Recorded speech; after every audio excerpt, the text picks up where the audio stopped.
Hello. One of the most fundamental principles in both drawing and painting is understanding where your light source is coming from. If you get this wrong, you could completely dismantle your final product. So stay tuned and let's talk about it.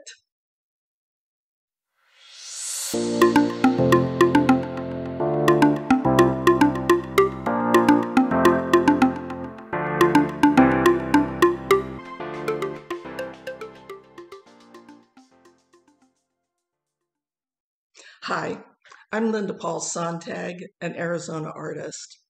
I hope everybody's enjoying the week and I hope everybody's especially staying safe.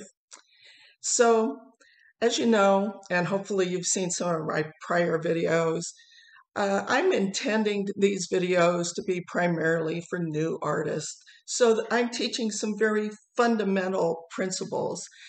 Today we're going to talk about the importance of light and shadow and how that can make or break your artwork. This applies to both drawing and painting. So I'm going to give some examples and we're going to go from there. And hopefully you're going to learn a little something. So let's get started. So I'm overlaying an example that is very, very basic. And what I'm showing here is how light falls on an object. We have a ball here, and as you can see, we have several different values. And the word values applies to the lights and the darks in your drawing or painting. And having values is what makes your drawing or painting come alive instead of having a flat look.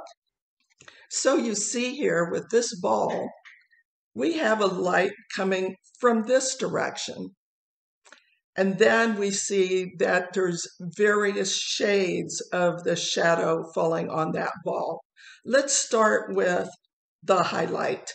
The highlight is that light that's being reflected back strongly. And then we're going to graduate that shadow until it gets to its deepest point. And that tends to be right before the edge of that cylindrical object or that ball. And this is called the shadow core. Then as you see, a little bit lighter towards the far edge, just below that shadow core, and that's called reflected light. Because when that object is sitting on a surface, chances are that surface is reflecting back a little bit of that light. And then you can even see with the shadow itself how it has a deeper component because objects around that ball are also reflecting light back.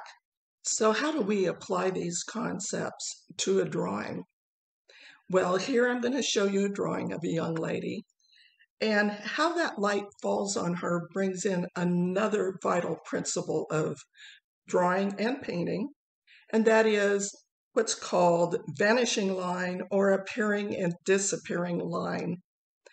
As you can see, the line work on this drawing is lighter in some areas and darker in others.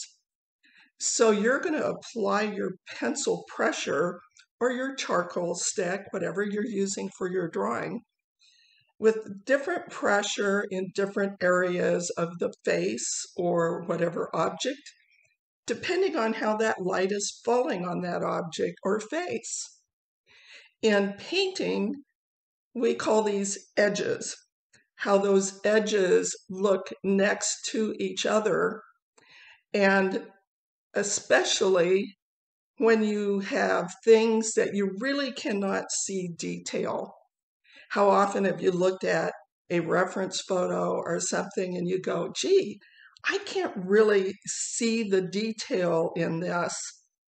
How do I deal with it? Well, if you can't see the detail, you don't draw or paint it. You shade right into it. So look at this drawing and see how the light areas have little pressure or none at all. And the dark areas have heavy pressure and heavier shading. The next thing to consider is in real life, there are not lines drawn around anything at all.